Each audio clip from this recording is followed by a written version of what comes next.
Today, we journey into another powerful Bible story from the book of Judges, one that reveals how courage, faith, and obedience changed the fate of an entire nation.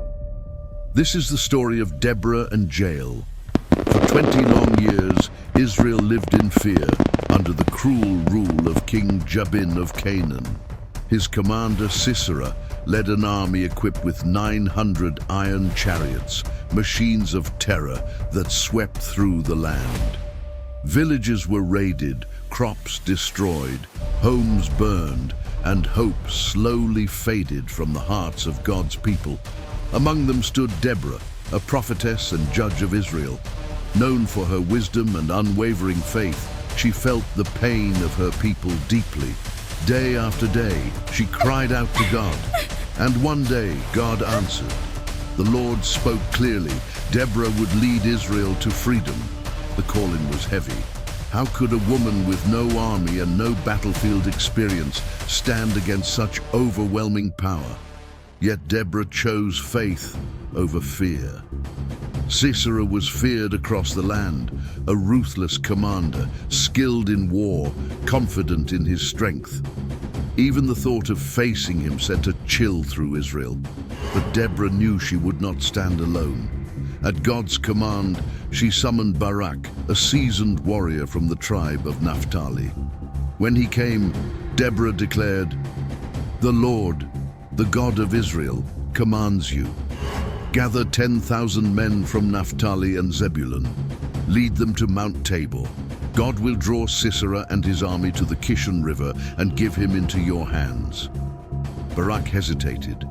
He understood Sisera's power. After a moment he said, "If you go with me, I will go." Deborah agreed, but warned him, "I will go with you, but because of this decision the honor will not be yours. The Lord will deliver Sisera into the hands of a woman." The call to arms spread quickly. Men left their homes, fields, and families. Soon, 10,000 warriors gathered, ready to fight for freedom. When Sisera heard of this, he laughed in confidence. He mobilized his entire force. 900 iron chariots thundered across the plain, metal flashing in the sun. Victory seemed certain. From Mount Tabor, Deborah stood beside Barak as the enemy approached. The sight was terrifying, but Deborah felt peace. Then she spoke boldly, "Go. This is the day the Lord has given Sisera into your hands. Has not the Lord gone before you?" With a mighty shout, Barak led the charge. The battle was fierce, but God intervened.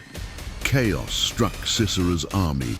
The chariots failed, soldiers scattered, and fear replaced confidence. Sisera watched in horror as his forces collapsed. Realizing defeat was inevitable, Sisera abandoned his chariot and fled on foot. Exhausted, he reached the tents of the Kenites and found the tent of Jael, the wife of Heber. Jael welcomed him calmly. "Come in, my lord, do not be afraid."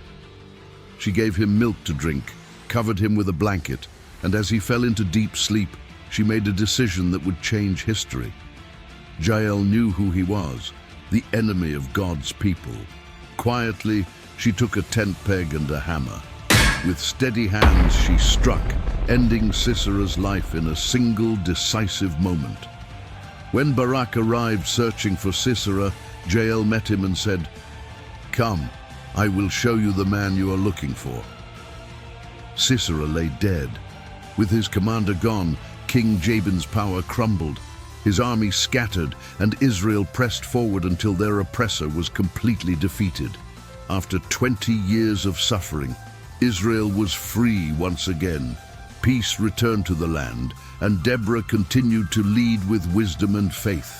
But history would repeat itself. After 40 years of peace, Israel turned away from God. Once again, oppression followed, this time under the Midianites. Yet God was not finished. He raised a new deliverer, Gideon. With only 300 men, Gideon would face an army beyond counting.